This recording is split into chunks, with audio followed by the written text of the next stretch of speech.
Respiration in humans. अब हम लोग स्टडी करेंगे ह्यूमंस में रेस्पिरेशन। तो देखिए हम लोगों का जो रेस्पिरेटरी ऑर्गन्स है वो मेन रेस्पिरेटरी ऑर्गन्स हमारा या लंग्स है। यही लंग्स है जो कि हमारा मेन रेस्पिरेटरी ऑर्गन्स है। The breathing organs of human beings are lungs. Human beings में ब्रीथिंग ऑर्गन्स कौन है? लंग्स है। It is in the lungs that the gases are exchanged between the blood and air. The gases exchanged between blood and air are oxygen and carbon dioxide.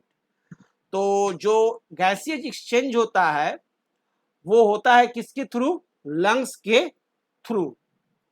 We can live without food and water for many days, but we can't live for more than a few minutes without air.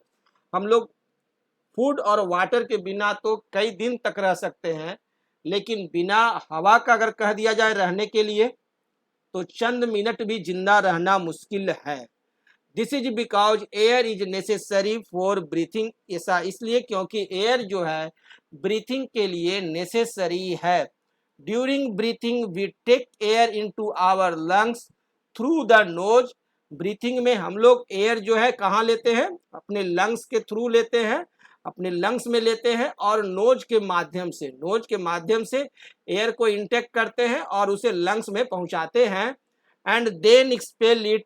और फिर जब उसे निकालना भी होता है तो lungs से फिर वो नोज में जाता है और उस नोज के माध्यम से ही हमारा जो कार्बन डाइऑक्साइड गैस जो होता है वो बाहर निकलता है। The ordinary air which we take into the lungs is rich in oxygen. हम लोग जो ऑर्डिनरी एयर जो इंटेक करते हैं उसमें ऑक्सीजन की मात्रा बहुत होती है। But the air expelled from the lungs is rich in carbon dioxide. लेकिन जब हम लोग जिस एयर को बाहर निकालते हैं उसमें कार्बन डाइऑक्साइड की मात्रा ज्यादा होती है। Breathing is the process by which air rich in oxygen is taken inside the body of an organism and air rich in carbon dioxide is expelled from the body with the help of breathing organs. Breathing में हम लोग क्या करते हैं?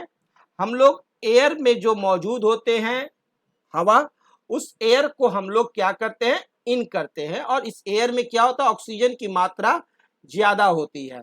और जब हम लोग ब्रीथ आउट करते हैं, जब सांस बाहर की तरफ छोड़ते हैं, एयर बाहर छोड़ते हैं, तो उसमें कार्बन डाइऑक्साइड की मात्रा ज्यादा होती है।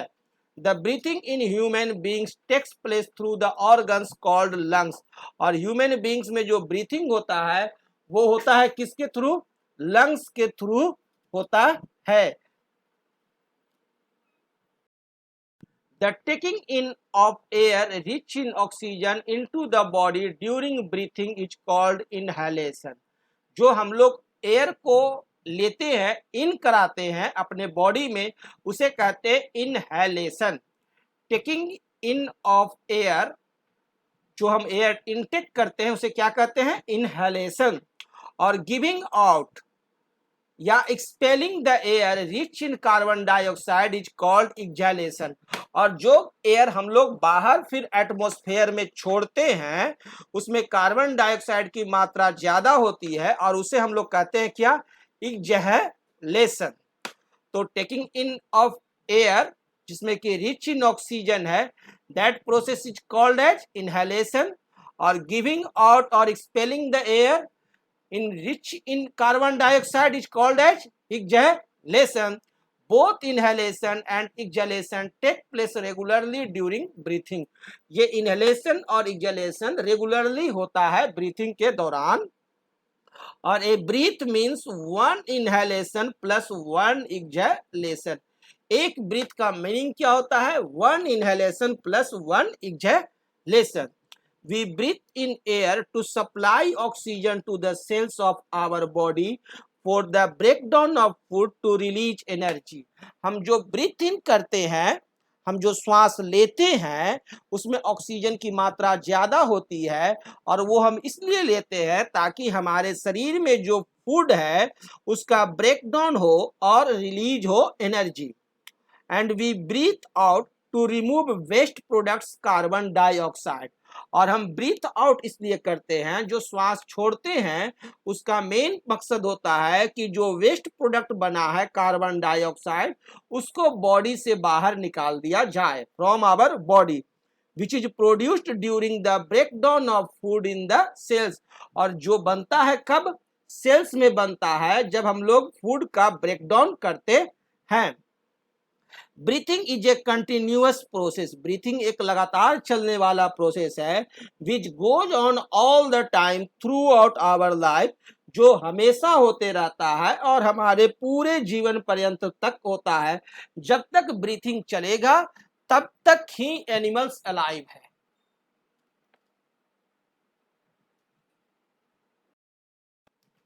The process of breathing takes place in our lungs. ये जो ब्रीथिंग का जो प्रोसेस होता है वो कहाँ होता है? हमारे इस लंग्स में होता है।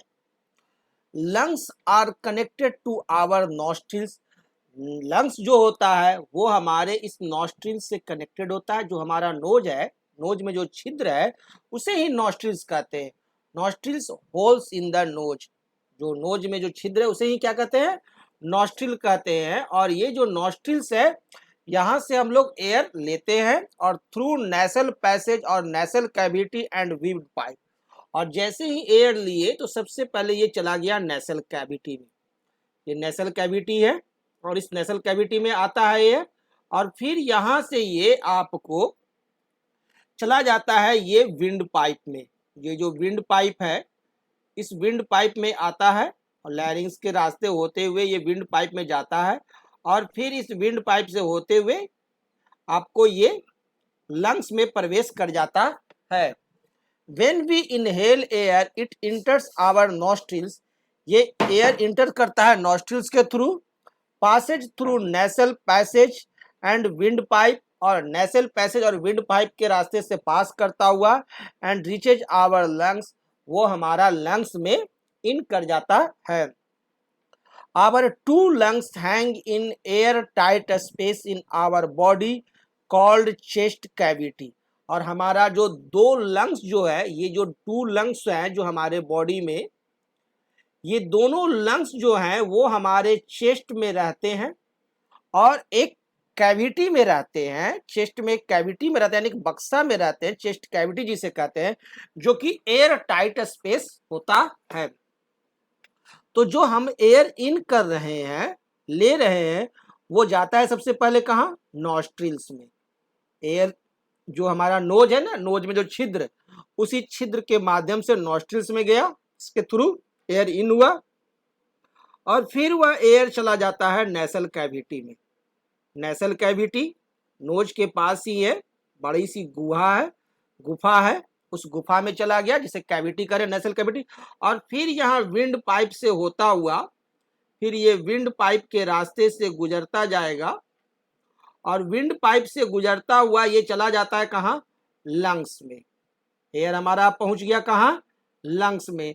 तो एयर के जो पहुंचने के जो माध्यम है वो है nostrils, nasal cavity, wind pipes, और फिर वह एयर हमारा ब्रीथ इन हो गया कहाँ? लंग्स में। Around the sides of the chest cavity is the rib cage with sheets of muscles between the ribs। और जो हमारा जो चेस्ट कैविटी में जो लंग्स रहता है, इस लंग्स के ऊपर आप देखिएगा कि आपको रिब कैबेज रहेंगे। ये पूरा आपका, आप अपने छाती पर हाथ रखिए तो आप दबा कर देखिए तो आपको ये रिब कैबेज जो कड़े कड़े होते हैं, सीट्स ऑफ मसल्स जो होते हैं, वो आपको महसूस होगा। और उसी रिब कैबेज के अंदर चेस्ट कैविटी में हमारा लंग्स सुरक्षित रहता है। The rib cage encloses the lungs in it. और इसी रिब कैबेज में हमारा लंग्स जो रहते हैं, इनक्लोज रहते हैं।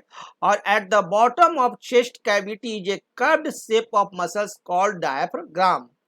और जो बॉटम होता है इस चेस्ट कैविटी का, इस बॉटम पर जिस पर कि आपको ये रहता है लंग्स पड़ा हुआ, ठीक है, लंग्स को बेस जो है वह बनाता है डायफ्राम, उसे कहते हैं हम लोग डायफ्राम।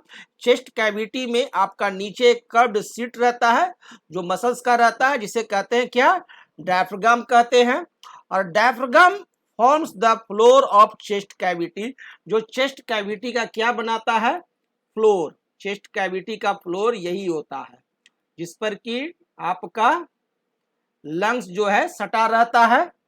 और breathing involves the movements of the rib cabbage and the diaphragm. और जब भी ब्रीथिंग होता है तो वहां आपका मूवमेंट दो चीज का होता है, एक होता है रिब कैबेज का मूवमेंट्स और दूसरा होता है डायफ्राम का movement.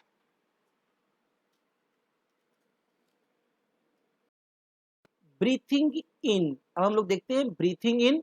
When we breathe in or inhale, जब भी हम श्वास लेते हैं यानी एयर को इन कराते हैं, then two things happen at the same time, तब दो चीज एक साथ होता है। First, the muscles between the ribs contract causing the rib cage to move upward and outward. तो रिब्स जो होते हैं, मसल्स जो होते हैं रिब्स के जो पास जो होते हैं, वो रिब्स क्या करता है कि कॉन्ट्रैक्ट करता है और रिब जो है वो ऊपर की तरफ मूव करता है और बाहर की तरफ, जो रिब जो होगा वो हमारा वो क्या होता है, वो ऊपर की तरफ फैल जाता है और बाहर की तरफ फैलता है ताकि एरिया बढ़ जाए। और the diaphragm contracts and moves downward. और ये जो डायफ्राम जो आप देख रहे हैं जो नीचे होता है चेस्ट कैविटी में, ये नीचे की तरफ डाउन कर जाता है, वो यहां चला आता है, नीचे की तरफ आ जाता है। तो ये एरिया क्या हो गया, बढ़ गया, ये आपका एक्सपेंड किया और ये भी एरिया बढ़ गया, है ना। तो एरिया बढ़ जाता है, तो दो ये चीजें एक साथ होती है। First, the muscle between the ribs contract करते हैं और the rib cage to move upward, ऊपर की तरफ और बाहर की तरफ वो फैलते हैं। और डायफ्राम जो होते हैं वो कॉन्ट्रैक्ट करते हैं और डाउनवर्ड मूव कर जाते हैं। और the upward and outward movement of rib cage as well as the downward movement of the diaphragm both increase the space in the chest cavity and makes it larger। और इससे क्या हुआ कि ये जो चेस्ट कैविटी जो आप देख रहे हैं वो उसका स्पेस बढ़ गया। और as the chest cavity becomes larger, और जैसे ही चेस्ट कैविटी बढ़ेगा तो यहाँ एयर आसानी से इंटर होगा, एयर सुक हो जाएगा। एयर इज सुक्ड इन, एयर को सोख लिया जाता है, खींच लिया जाता है, अवशोषित कर लिया जाता है from outside into the lungs, बाहर से लंग्स में इस विंड पाइप के थ्रू आसानी से तब ये लंग्स में प्रवेश कर जाते हैं air. The lungs get filled up with the air and expand, और लंग्स जो है वह एयर से भर जाता है, यहाँ एयर आ गया और ये लंग्स एक्सपेंड कर जाता है, फैल जाता है। तो ये प्रोसेस है ब्रीथिंग इन का। ब्रीथिंग आउट, ब्रीथिंग आउट जो है वो ब्रीथिंग इन का ठीक उल्टा है। और व्हेन वी ब्रीथ आउट और exhale even then two things happen at the same time, तो दो चीजें एक साथ होती है। First, the muscles between the ribs relax causing the rib cage to move downward and inward.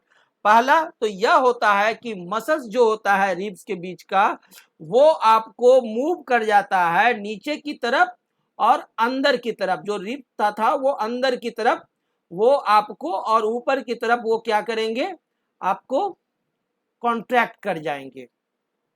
और the diaphragm relax and move upwards, और जो डायफ्राम फूल कर यहां चला आया था नीचे की तरफ ब्रीथिंग इन में, वह आपका फिर ऊपर की तरफ चला जाएगा, नॉर्मल पोजीशन में चला जाएगा। ठीक है, तो ये क्या हो गया, एयर का एरिया तो घट गया। जब एरिया घट गया तो प्रेशर बना, और प्रेशर बना तो ये लंग से जब प्रेशर बना तो एयर क्या होगा, बाहर की तरफ निकलेगा। जैसे कि आप हाथ में बैलून ले लीजिए और बैलून को बाहर से प्रेशर दीजिएगा तो ये छिद्र से ये चाहेगा ना कि एयर बाहर निकल जाए, तो ठीक वही चीज होता है। the downward and inward movement of rib cage as well as the upward movement of diaphragm both decreases the space in our chest cavity. इस दोनों से क्या होता है कि हमारा चेस्ट कैविटी के बीच का स्पेस घट जाता है एंड मेक इट स्मॉलर, और इसे छोटा बना देता है. और as the chest cavity becomes smaller air is pushed out from the lungs. और जैसे ही चेस्ट कैविटी हमारा छोटा हुआ कि एयर है जो कि due to high pressure lungs से बाहर की तरफ एक्सेल कर देता है और फिर वो विंड पाइप के थ्रू होते हुए नॉस्ट्रिल्स के द्वारा वो बाहर निकल जाता है. तो this is the process of breathing out. The human respiratory system begins from the nose. Human का रेस्पिरेटरी सिस्टम कहां से शुरू होता है? इस नोज से. ये जो नाक है वहीं से शुरू होता है. Our nose has 2 holes in which are called nostrils. हमारे नोज में 2 छिद्र होते हैं. आप अपने नाक को देखिए, नोज को देखिए, उस नोज में आपको 2 छिद्र दिखाई देंगे, है ना, एक दाएं और एक बाएं, एक राइट और दूसरा लेफ्ट. तो उस छिद्र को हम लोग कहते हैं क्या? नॉस्ट्रिल्स कहते हैं. उसे क्या कहते हैं? Nostrils. There is a passage in the nose behind the nostrils which is called nasal passage और nasal cavity. और जैसे ही इस नोज से अंदर घुसेगा तो यहाँ पर आपको एक बड़ा सा क्षेत्र होता है जहां पर कि एयर आ करके ठहर सकता है इसके अंदर. तो इसे कहते हैं हम लोग नेसल कैविटी. ये है आपका नेसल कैविटी या नेसल पैसेज. और the air for respiration is drawn into our body through the nostrils present in the knows.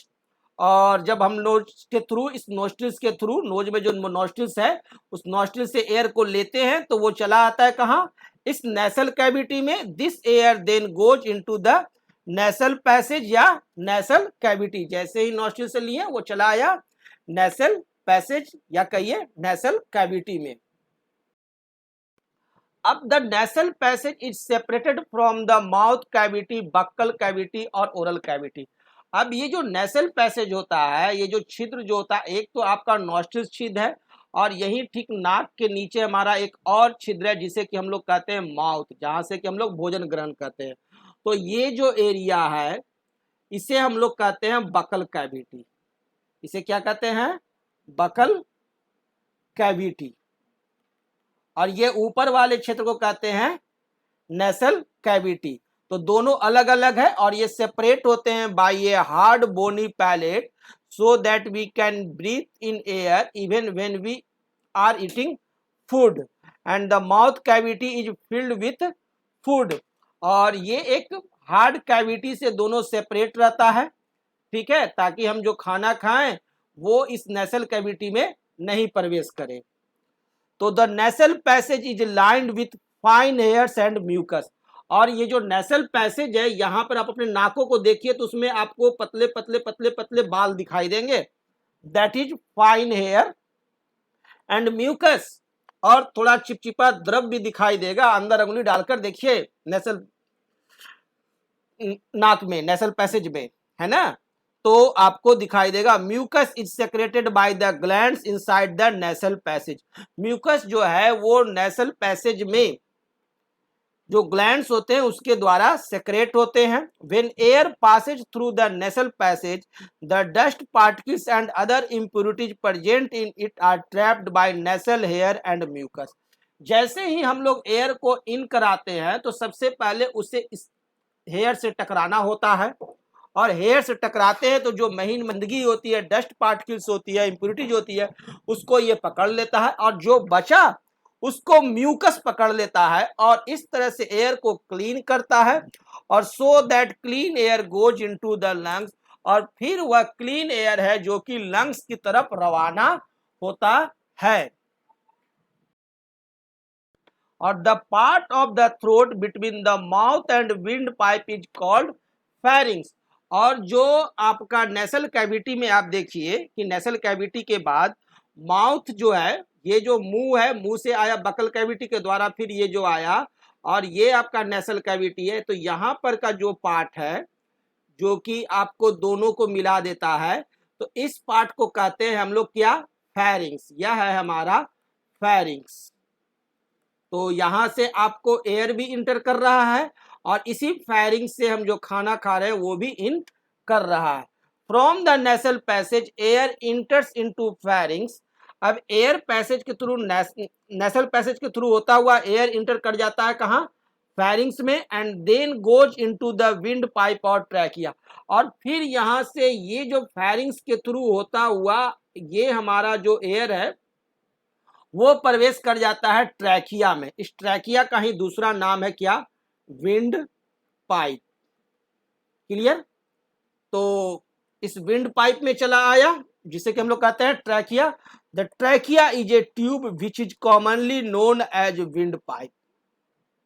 Trachea एक ऐसा ट्यूब है जिसे कि हम लोग क्या कहते हैं, विंड पाइप कहते हैं। The air coming from the nostrils during breathing Passage through trachea. और जो एयर है जो लिया गया वो इस ट्रैकिया से पास करता है। Trachea does not collapse even when there is no air in it.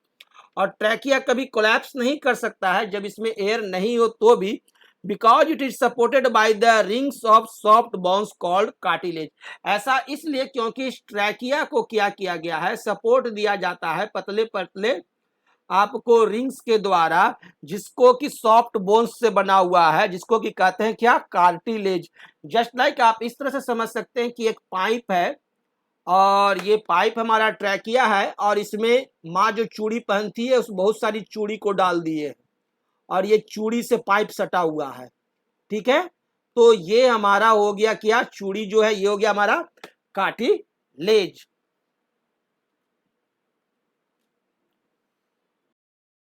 अब the upper end of trachea has a voice box called लैरिंग्स। अब इस ट्रैकिया का जो ये अपर एंड है, ये जो ट्रैकिया का जो ऊपर वाला छोर है, यहीं पर होता है लैरिंग्स।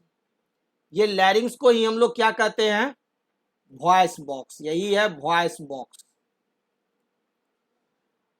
The trachea runs down the neck and divides into a smaller tubes called bronchi. और ये ट्रैकिया जो है नीचे की तरफ जाता है और फिर ये डिवाइड कर जाता है ब्रोंशियाई में। ये जो आप देख रहे हैं ये आपका ब्रोंशियाई हो गया है ना, ये सब इसमें जो डेवलप किया ये चला गया, ये है आपका ब्रोंशियाई में। At its lower end the singular of bronchi is bronchus. Bronchi जो है वो प्लूरल वर्ड है, इसका सिंगुलर क्या होता है, bronchus. The two bronchi are connected to two lungs. अब इस ट्रैकिया से आया और ये ब्रोंशियाई में दोनों लंग्स में चला जाता है, दोनों ब्रोंशियाई में चले गए। आपको लेफ्ट ब्रोंशियाई और राइट ब्रोंशियाई दोनों में चले गए। आपको लेफ्ट लंग्स और राइट लंग्स के दोनों ब्रोंशियाई में हमारा ट्रैकिया के थ्रू एयर इन करता है और वो ट्रैकिया से कहां चला गया, ब्रोंशियाई में।